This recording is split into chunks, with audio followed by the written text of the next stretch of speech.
Be advised that the views and opinions of the hosts and guests do not reflect those of the station.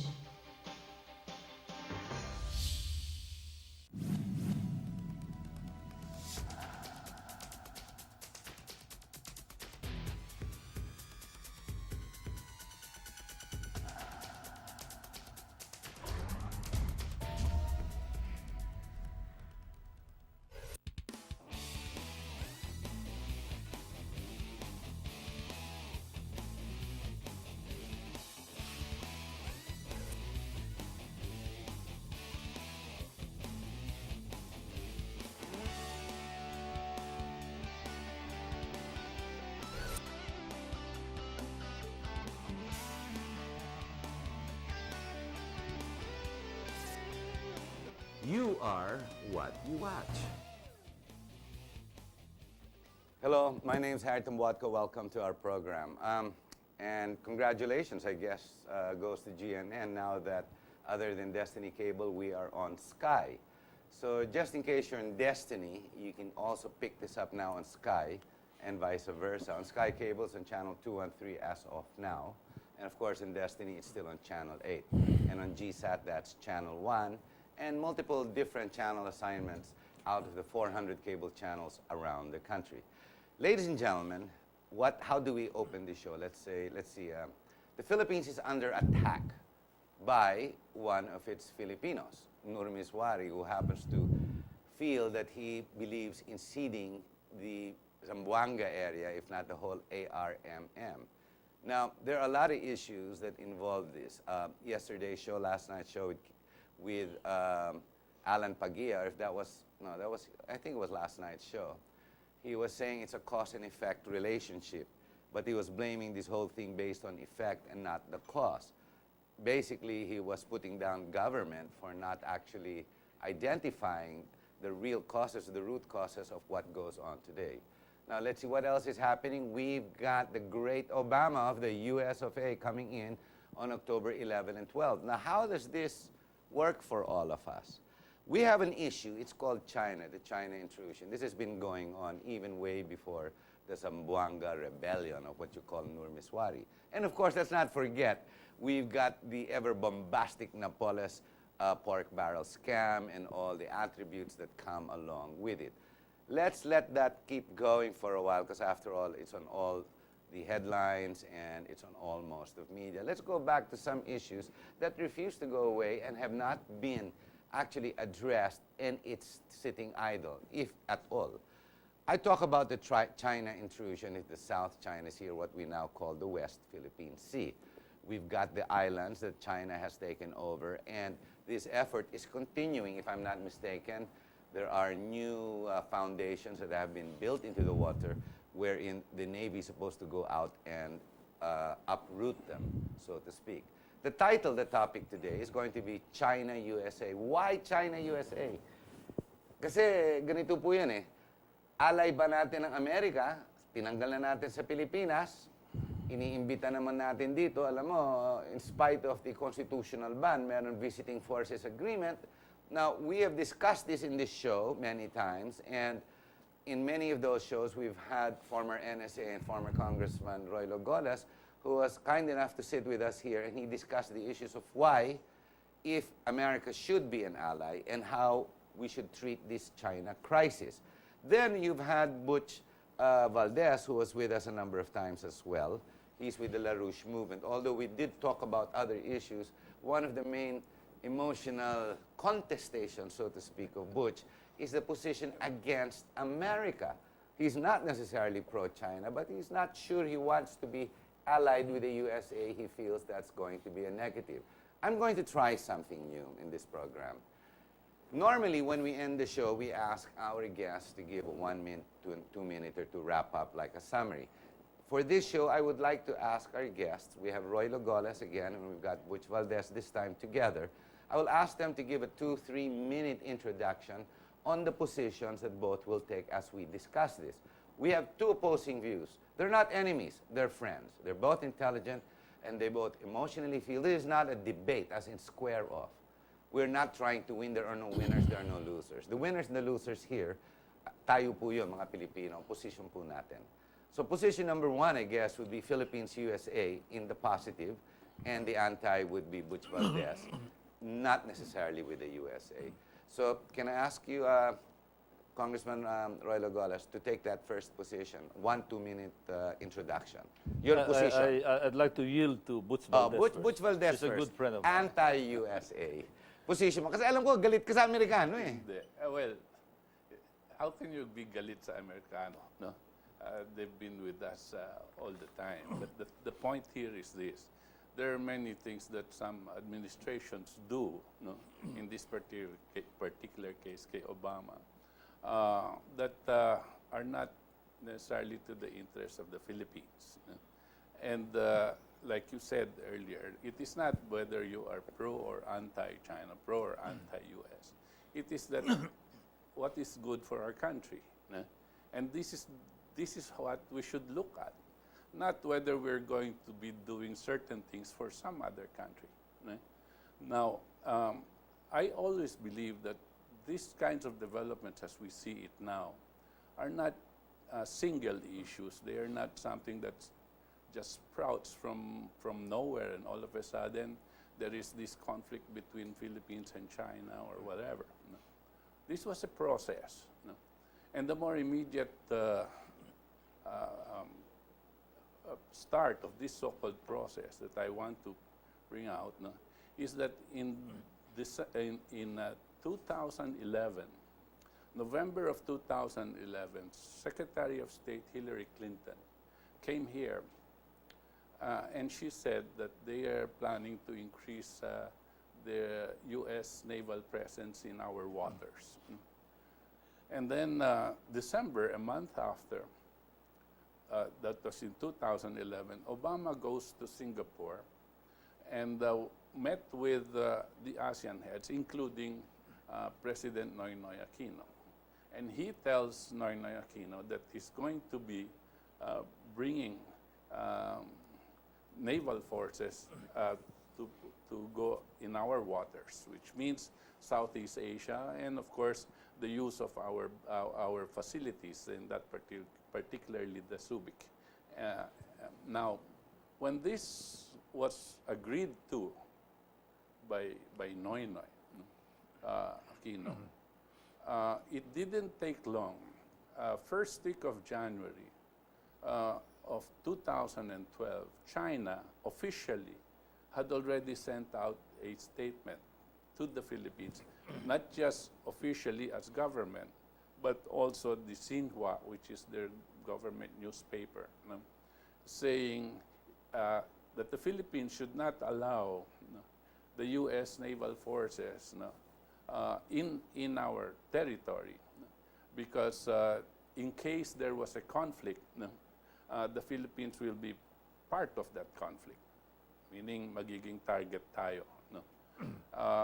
This was a warning, and that warning kept on repeating and repeating and repeating, probably So this is so the many gist. times. This is the gist why you're anti-America for this specific issue, so as not to provoke China. Well, this first of all, that agreement of Noynoy with the U.S. to allow the use of our facilities and use this as a base may need ratification, which it did not get from the Senate. It is tantamount to a treaty from my viewpoint. By allowing U.S. naval force warships, these are warships carrying live nuclear weapons that are in Subic, that are in our waters around the Philippines. All of them, not pointing at us, pointing it at somebody else, and you can rest assured it will be China. Okay, General Butch, Dempsey subsequently announced that one half of the U.S. naval forces are in the Pacific and the Southeast Asian region. Now, wouldn't a country like China be apprehensive in case of these kinds of developments? let's stop there. That's your position. Basically, you're anti meddling or ally with the U.S., not because you're anti-U.S., but you're anti-America's presence in the Philippines because of the China being xenophobic, the China-Philippines problem. Congressman Golez. Well, Philippines-U.S. relationship, it goes back a long way, 1898, Philippine-American War, Battle of Manila Bay. It is a relationship that I'd like to think is forged in blood, trade, culture, and social interaction. Blood, because there was the Philippine-American War. Thousands of American soldiers were killed there. Hundreds of thousands of Filipinos were killed, including those as a result of collateral damage. But then what followed was about 50 years of what you might call a good relationship. Even General Malvar, the last general to surrender to the Americans, all his children studied and graduated in U.S. universities. That's how you call the transformation from an anti-American general to someone whose children all studied in the U.S. And then forged in blood, the Second World War. Filipinos and Americans fighting together in Bataan, and then during the advance of the American forces under MacArthur, together with Filipino guerrillas. And then independence, trade. There is trade, culture. We're talking of Filipinos still watching primarily American movies, watching American news, CNN, instead of CCTV. And then 2 million Filipinos residing in the United States, either temporary or permanent. We don't have that kind of presence, social interaction with China, notwithstanding the proximity. And then a lot of Filipino leaders, products of American universities, American educational system. Even our own educational system is patterned after the U.S. Our government is patterned after the U.S. We have a bicameral Congress, senators, congressmen, a lot of similarities. Media is very similar to how it is in the U.S. I don't think our media can be compared with Chinese media. We have a mutual defense treaty with the United States. It's still operative, very much in effect. So if we are going to ask for mutual defense, we cannot say, okay, please defend us in case of problem, but stay 1,000 miles away. Just come in when you are needed. And we are looking at an emerging coalition in this part of the world. It's not 50% boots, but it's 60%. They're going to transfer most of their naval forces because now the center of gravity, economy and Asia. security has transferred from Europe to Asia. The most populous countries are here in Asia, China, Japan, India, Pakistan. Of course, the Philippines is one of them, Indonesia. The top economies are here in Asia. The more aggressive economic developments are happening here. Europe has become a secondary factor. Even Russia is trying to make their presence felt here through their Vladivostok connection in the Pacific area. So that is what I call the relationship forged in blood, trade, culture, and social interaction. And right now, it is China that is encroaching into our exclusive economic zone. That's the point I'm trying to get at It is not next. a passing warship, but a permanent presence. They have occupied the Mischief Reef. They are already controlling Scarborough or Bajo de Masinloc. And I think this is, I've been saying this since 1999, that they're going to make a military installation out of Scarborough Shoal. And that Which is they going to did. be a very grave threat to Philippine security. How would you address that, Butch? That position, we have China encroachment. That's real. That you have to agree with. Pumasok na Let sila. me- They got the 3 shoals. They're taking more now. They're building now.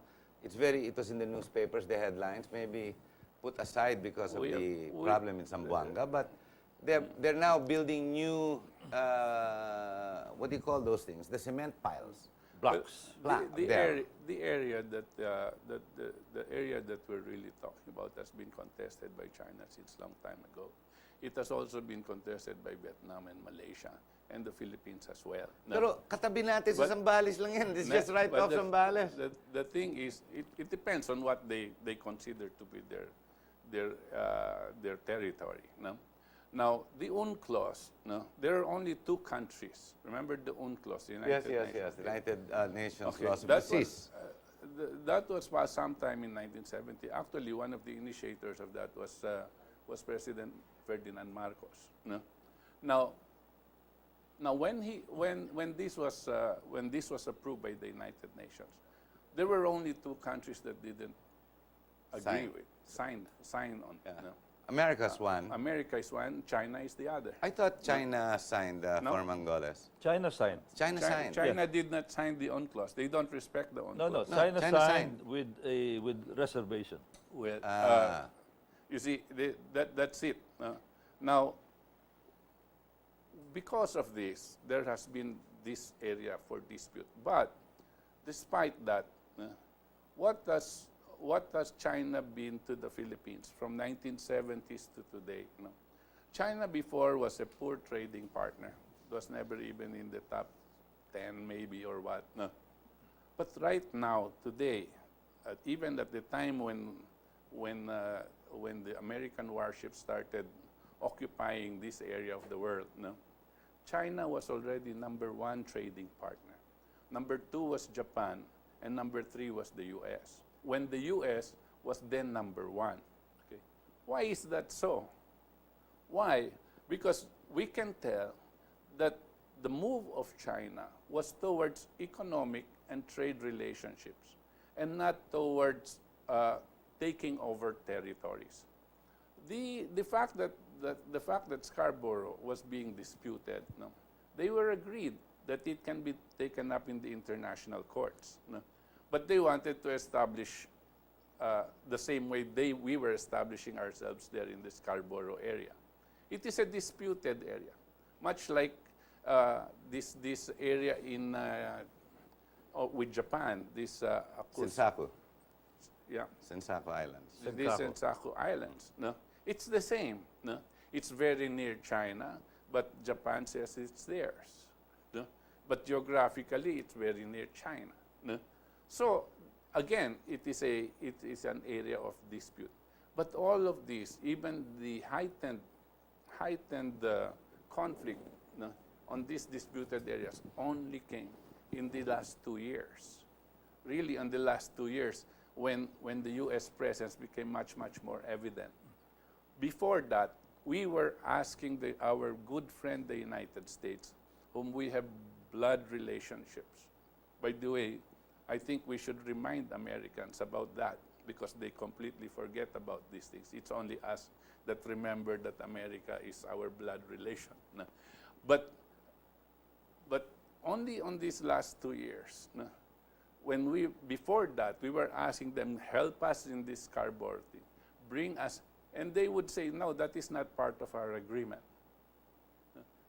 And this was in a communication of note verbal between the 2 governments, asking the United States to take a position on this Scarborough as our territory and defending us part of our agreement in case there is an intrusion. Okay. The United States refused. We're at the bottom of the hour.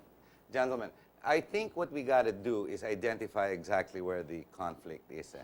I think we need to make assumptions because we're going to have to take a break, and when we come back, let's try to agree on certain assumptions first. The 3 islands that they took over, sa atin ba yun para sa kanila? If I'm not mistaken, the assumption should be these islands are the Philippines because it's closer to us to begin with. And China never asked to own that when the American bases were here. Their presence became known over the years after the base has left. Before that, wala naman silang intention at wala silang action to take over these areas. The intrusion is real. The meaning intrusion, they have come over. If you look at the map, Congressman, Let me correct you. China's position on that is historical. No? It's historical, and they go back so Okay. many thousand years. okay, right? let's discuss that when we get back, because what we have to identify is actually the conflict that presently exists. Atin ba yan o hindi atin yan? And maybe when we come back, we can start with the positioning of where these islands are and identify. Pag hindi atin yan, di pagbigay na natin sa China. Pero kung atin yan, then ibang story yan. Ladies and gentlemen, we'll be right back and we'll try to sort this out. It is obvious the different positions. Philippines, USA, and Philippines, USA, nada, the other way around. We'll be right back. Stay with us. At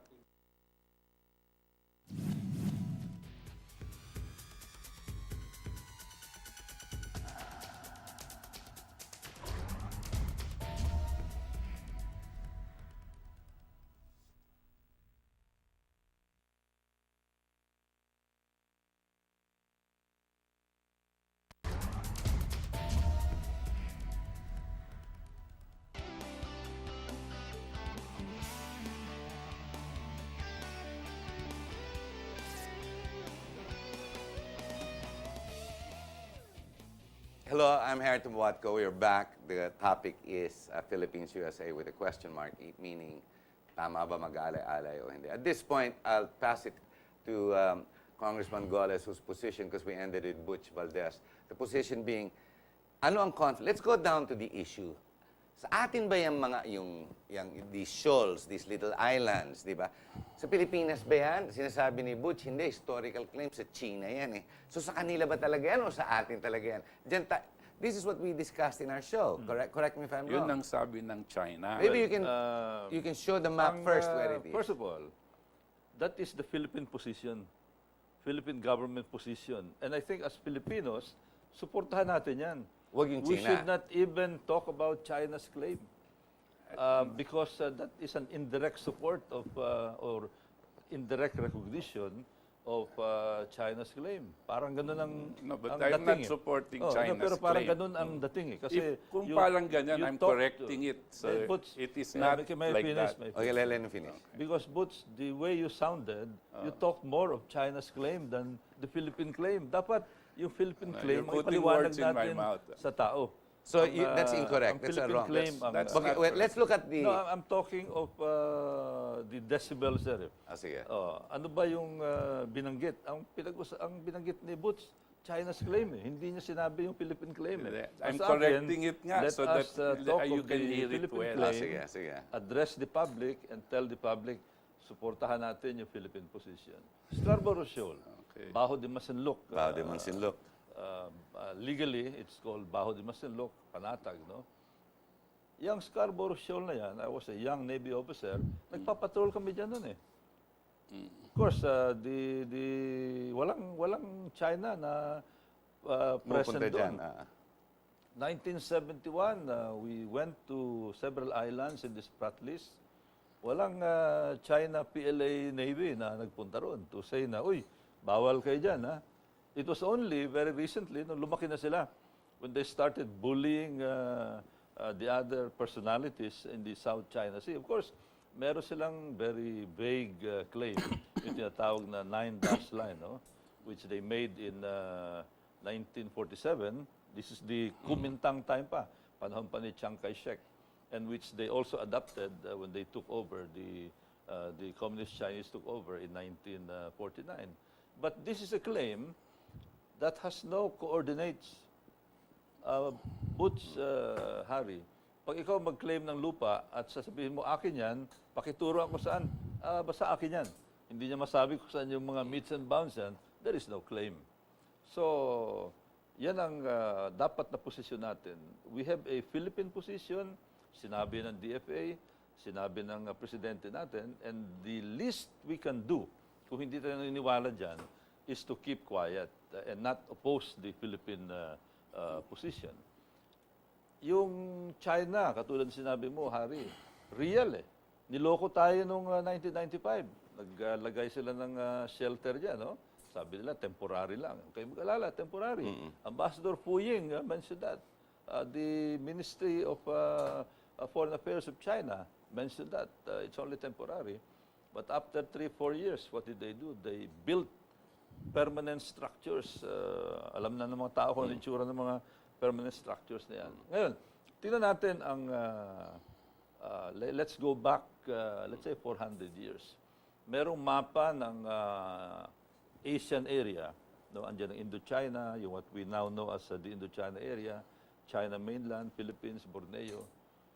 Ginawa ng mga European map makers. There's no mention of the South China Sea. Walang Mar de Chin nilagay ito, no? Wala. Kung meron, it should have been mentioned. Kasi yung Mar de Indian Ocean, minimension nila. And then 1740, naglabas ng mapa din ng Pilipinas. At dito sa mapa ng Pilipinas, ito, mapa ng Pilipinas yan, kitang-kita na ang Scarborough Shoal, Where is parte it now? Yeah, ng, where is it there? ito, itong Scarborough Shoal area, no? Okay. 1740 yan, Mid-left. kasama na 9 ang o'clock. kasama 9 na ang o'clock. panatag. Okay. Alright. Panakot ang tawag nung panahon na yan, kasama sa map of the Philippines, mapa de las Islas Pilipinas. So pinablish ito, wala ring complaint ang China. So I think ang mahirap kasi dito sa China, hindi man porke number 1 trade partner natin sila, which is still disputable, no? Hindi porke may business tayong dalawa, tayo, Pwede na sila mag-claim. I generate a lot of income from that business, labas-masok ka sa bahay ko. Hindi pwede yun. How would you reply to that? You have to compartmentalize activities na may trade, but do not encroach into my home. Can we agree, Butch, at least, that there is intrusion in these islands and these are ours? Of course, Because that's our position. From our standpoint, that is our position. Let's- And I am a little disappointed with the way things have been twisted. I am not. Qualify. I am not saying that I am agreeing with the China position. This is their claim. Okay. So that we understand what their claim is. All no? right. Now, all I am interested in is how do we protect the country. No? So we Now, protect our country I am because only these are saying, ours. That's why I premised my whole statement by saying the presence of the U.S. nuclear warships in our shores, in our bases, in our territory, is what is creating this thing with China. No? That's what I am saying. Now, if we are here and any kind of conflict between these two, we become a target. And whoever consciously allows these 95 million people, no, to take a risk for themselves and for their own interests, no, if any Filipino allows this, no, then he's not serving the Filipino Congressman. interest. No? Alam mo, Sinasabi niya nga, I yung follow it. Yeah, go ahead. Social media today is very powerful. If you want to get the opinion of people, go to social media and ask a question. Correct. And You're the answers flooded, would yes. pour in. I have about 5,000 members in my Facebook. All kinds of people. May mahirap, may mayaman. Kasi ngayon, mahirap. Lahat pwede na eh. Nasa Facebook sila eh. In fact, mas active sila Mas sa active. Facebook. May mayaman, may Lahat na eh. babae, lalaki, may nakatira sa subdivision, may nakatira sa depressed area. So, it's a very good way of feeling the sense of the people. Nagtanong ako, sino ang mas mapagkakatiwalaan natin? China o US? Ang dami 10-0. ng US, 0 China. Yeah, China, yeah. Oo. Tinanong rin ako, sino yung, anong tingin nyo doon sa mga nagrarally sa US Embassy dahil sa pumapasok yung warship? Tapos anong tingin nyo sa mga yung hindi nagrarally sa China sa presensya? Of course, ang opinion nila, pambihira naman yung mga tao na yan. Dapat correct. mag-rally I agree. sila against China. Dahil Not in ang the US China ang Embassy. nag-occupy eh. Hindi yung mga vapor ng Amerikano, dumadaan lang sila. You know, Hindi po this is a dumadaan dito. world now that has become sophisticated. Hindi ka pwede mag-neutral dito eh. In fact, if you look at what's happening in geopolitics now, in our part of the world, Asia, from the Arabian Sea, Indian Ocean, all the way to the west coast of the Pacific, you are now looking at emerging coalitions. And a lot of these coalitions appear to be directed at China because of the assertiveness of China, yung aggressiveness nila. Ang China, ang tinitingnan na parang aggressor dito. Why? Tingnan nyo, may problema sila sa India. Sa Japan. boundary. May problema sila sa Vietnam, both Vietnam sa din. land at saka sa sea. May problema sila sa Japan. Of course, Taiwan, may problema sila. And some people are calling that as internal sa kanila. They have a problem with us. Even Indonesia is getting worried because yung Nine Dash Line is getting very close to the Natuna Sea of Indonesia. And if you look at the emerging alliances, the alliances are all Anti-China. anti-China, Butch? not Yeah. anti-US. No, just rising. All of the problems of China seem to be territorial disputes, and yet all the problems of the United States seem to be invasion of their countries and creating all kinds of havoc in the different sovereign nation states. It has nothing to do with the territories of the United States. And then you must look at it from that standpoint. No? And I will disagree with this notion that you have to take sides.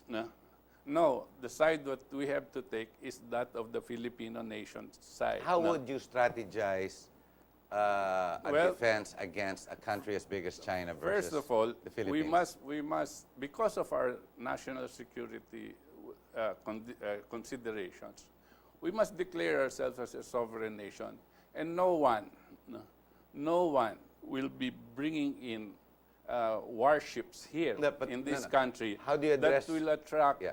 any kind of How do you conflict. address the intrusion of Masinloc, Bajo de Masinloc, the three islands, and now soon to be the 5 islands?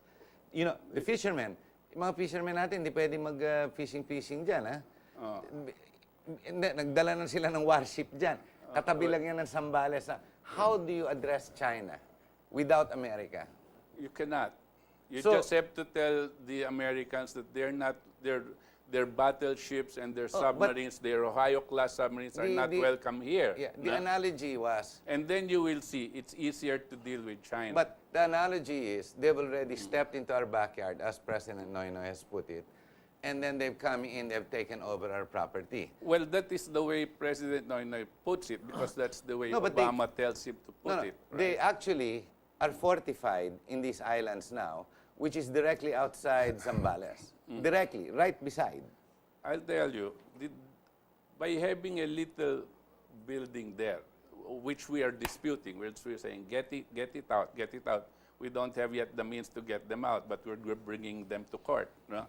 Now, is it putting 95 million lives at risk? No, but they've No. already... But by having Ohio-class submarines there in Subic and battleships going around, all of them carrying nuclear weapons pointed at China, is that putting 95 million lives at risk? Well, there's a very small country in our area, Singapore. They're hosting one of the most sophisticated naval ships now, the USS Freedom, littoral combat ship. It's based in Singapore. No one can challenge the patriotism and nationalism of Singaporeans. Yeah, it's They are standalone, sovereign country. they're ethnically more connected to China. Yes. Because most of the Singaporeans are of Chinese descent. Chinese ethnicity. But they see that there's a growing problem of China. assertiveness, and they'd like to be part of the emerging coalition. I fail to see Australia- the analogy. Australia I is, fail to see the analogy because Well, here, you're we're saying the that it's not good Filipinos. to host naval ships. Singapore is doing that. Japan is doing that. Vietnam, there have been U.S. Navy ships visiting Maybe I Vietnam. should ask... And Vietnam has even well, a more difficult relationship with the United States. Yeah, mas Considering oh, the 10-year gera sila eh. Vietnam War. But ito, Butch, how would you address China? Pumasok na sila, kinuha na nila yung tatlo. They're building the fourth. They're going to fortify the fourth. At the rate they're going. Let's see whether they will. No. But I've heard from a senator, just recently, kalalabas ng Senado, he believes that in 10 years we'll be under China. But let's put that away. Let's put that to the side. It is real. We have agreed there is a China intrusion. How do you protect yourself kung hindi natin puntahan ng mga Amerikano? Hindi naman, actually, nagkakaroon ng aggressiveness ng China kasi andito yung Amerikano eh. No? Kanya nga sinasabi ko kanina, that's the reason I was saying it in the first place. They came in here and that's the only time we started. You agree with that? No, They came I in? don't think so. Yes. 1995 nila sinimulan yung mischief. Oh, kung kailan sila But umalis during ng that Amerikano. time, excuse me, during that time, it was the height of the animosity between the Philippines and the US. Remember? Oo, pinalis natin eh. 1991 na nag-alis, no? Oo. So, nung panahon yun, talagang medyo masama ang Pilipinas. I think China took advantage of that. That's when they came You in. have to establish the cause and effect dito eh. The cause was the perceived non-friendship between the Philippines and the United States, and China took advantage of that. It's not the other way around. That's very obvious because this thing started in 1995. The mischief-free occupation started in 1995. If that was the case, 1995, that was have been 2013 now, no? So that is 10 to 18 years ago. If that was the case, China would not have grown into to become the biggest trading partner of the Philippines. No? Like if you want to dispute it, you can, because there are so many numbers right now in our NEDA and our DTI. No? But it would not have happened, no? If that was the case. No? If we were in conflict with China all the while. No. What I'm saying is there has been a gradual increase in the economic relationship between the two countries. As a matter of fact, before this thing had blown out, no, in 2012, in 2011, there was they were ready to sign up for a joint exploration of the area wherein it will benefit both China and the Philippines, because that was the arrangement wherein some private sector companies here were signing up with them. No? Then joint exploration of the Spratlys and the Scarborough area. No, but this thing had to stop because the entry of the United States came in. This time, the United States is saying, oh, you better protect the Scarborough area. But before, when they were building these things, this little building there, and when there are some boats passing through the Scarborough and Spratlys, the United States was hands off and says, no, that is your problem. I was Let of me- the let impression, me- mali ang impression ko, baliktad. Yeah, maybe you'll explain let me that. respond to that. Trade. At the height, I was one of those who took this as an advocacy. During the debate in 1998, 1999, when China transformed the temporary installations into permanent installations, I took a position. And some people were saying, oh, if we are too hostile, it might affect trade. I showed them trade data between China and so many other countries where they have conflicts, India, Vietnam. I told them that China, for some reason, has compartmentalized trade from these territorial conflicts. It did not affect their trade relationship. And I think the reason for that is they also need the commercial and trade relationship for their own internal or their own national interest. They cannot grab a small territory, a few islets, and then at the same time also compromise and jeopardize their own trade. They continue the trade. It's not a matter of China being kind and charitable to the Philippines. No, it has nothing to be It with is being because- kind and charitable. It is because they also need that. No, Look at the relationship between China and the That's what- U.S. Look at the relationship between the U.S. and China. You know, if you look at the headlines, the defense ministers of China is warning the U.S. The U.S. Secretary of Defense is warning the China, but trade continues. The Apple has just announced their new iPhones. All of these are made in Pero China. may bakbakan pa rin, may conflict pa rin. You know, business is business. In fact, Thomas Friedman, George Friedman, in his book, The Next Century, The Next 100 Years, is saying that we should not really worry about a physical conflict between China and the U.S. Well, people may be talking about it, but they're saying that at the end of the day, the businessmen are going to prevent this because business is good, and they don't want this business to stop. So, Well, you have to tell Obama that, no? Because he's positioning the forces of the United States in this particular area. No? One, like you said, 60%. Not because of trade, not because of economic relationships, but because of some political disputes between China and them, Russia and them, and so on and so forth. There is something going on around the world right now, and you cannot close our eyes to that. We know. Just a week ago, we were on the verge of a possibility of the start of a third world war. No? That strike on Syria, if it happened, no, could spark, no, a major conflagration, no? And that will involve not just the European countries, not just Russia, but it can very easily involve China. And when that thing comes up front, we're involved. No? And this is what we have to be But concerned Butch, about. you didn't answer the question. We've got a bully next door who's coming to our house. Sure, 2 years ago there were deals being made, but those deals collapsed because it was not equitable.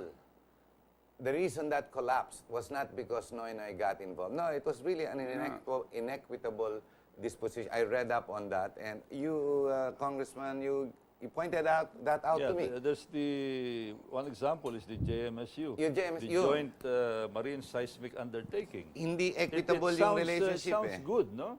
Joint development, tripartite agreement between Pero hindi Petro equitable. Vietnam, CNOOC of China, and PNOC.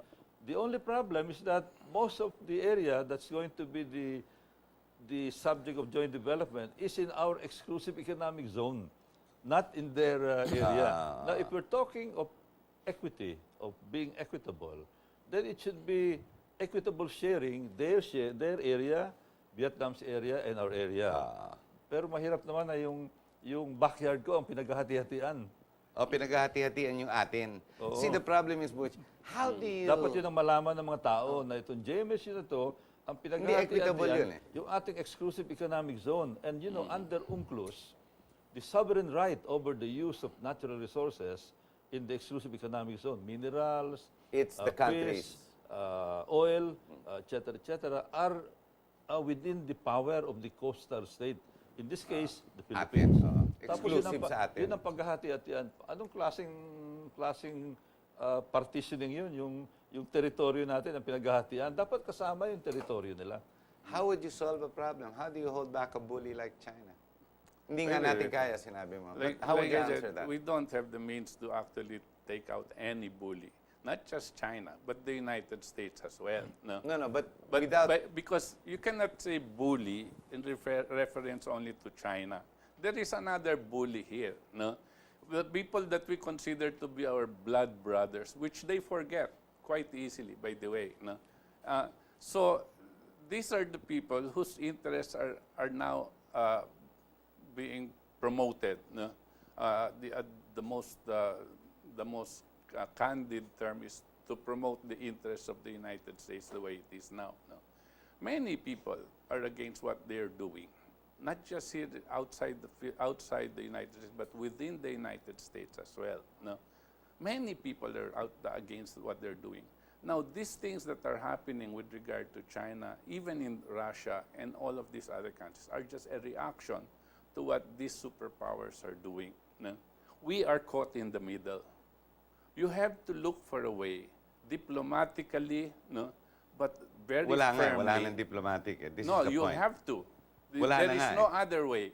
There is not. You have to tell them that the Philippines is a sovereign nation. No. Do you believe there's still a diplomatic solution to this? Ito, Pinasukan ka na nga eh. yung bully muna, no? I'm a little surprised dahil araw-araw tinitingnan ko yung Facebook, yung mga social media. Ang tawag nga bully eh. Dyaryo. Wala akong maalala na tinawag ang US na bully recently.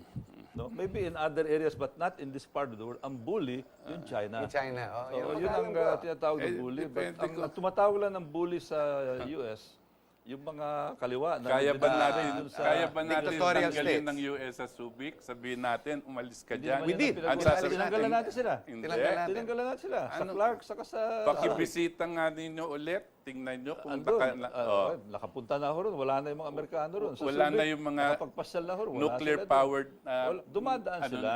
Anong sila. dumadaan? Nakagarahe doon. And these are May live bagong, weapons.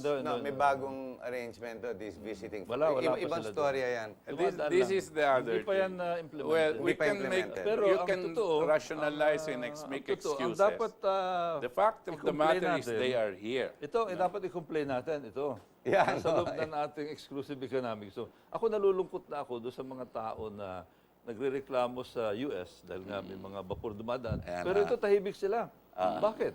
Yun ang hindi ko maintindihan. This is inside our exclusive economic zone. Katabi lang natin. Katabi lang natin yan. Atin dapat yan. Pero bakit nandyan yung Okay, gentlemen, mga Ako mas Chinese, nalulungkot ako. structure na Pag ito? inuudyukan tayo, nalabanan natin ng China, na hindi naman natin kakayanin, Hindi naman at hindi natin, pag inuudyukan tayo, we're like two taas talaga. No, Gentlemen. we're not talking of a physical confrontation. It's We are- diplomatic. I go along with the DFA na ang Go to problema the ito, international padala sa courts. ITLOS. We Of were course. doing that now. That's and we should why. support that. Yes. We should not even allude to China's claim because that is going to, alam mo, yung mga ganyang salita, gagamitin ng China daily yan eh. Palalabas sila, sabi nitong isang ano. Pwede na. Pwede na. Mukhang Hindi. pabor sa China itong isang ito. Iko-quote nila yan. Kung bobo sila, nakikita naman And they nila. have done that. Kung bobo sila. Pero yung ang mas delikado, gagawin tayong parang pawn, no? We're being used as pawn against China. Meanwhile, big America is just watching and seeing to it that we do the softening up of China or whatever it is, no, that they want us to do. Okay, In the gentlemen. meantime, all of their nuclear arms are here on our land, no, and they're ready to fire. Okay, gentlemen, we're already at the top of the hour, and I can't extend any longer. If you're agreeable, let's do one more show if you want to argue this, or if you think it's not, if it's senseless to continue, that we have two very strong opposing views. One thing I'll say at the end of this all, you are still in disagreement. You believe the Americans should not be here. Congressman Golez believes they are a good ally and it's really the right strategy. Maybe the assumptions are incorrect. Either way, we've come to end the show with two opposing sides still. Maybe, well, there has to be a right answer. The right answer has to be what the Filipinos should take. Now, since our show is supposed to be critical thinking to come out to help our viewers identify where they should go, I will ask to invite you again one more time, if you're willing to do it, to go, it's hindi naman personalan to eh. Discussing the issues intelligently with real critical thought to help our viewers to understand ano ba dapat ang tama, ano maganda dyan. Hindi basta nababasa lang nila sa dyaryo, nakikita lang sa Facebook. Kasi hearing both sides, both of you, with real emotion and heart and study, research, understanding, di ba? And Congressman Golez has been pointing this out for 20 years, if I'm not mistaken. In fact, that's why you were in the NSA at one point. You're an expert to this. You've been with the group who looks at the powers of America encroaching all over the world. The developments the last 5 years have changed many positions. We will have to end the show again, and should you, ladies and gentlemen, mga nanonood kayo, if you want to do this again, email me, write me, Facebook me, call me, and let's do it again next week. Maraming salamat po. Butch, Thank you. Congressman. Thank you.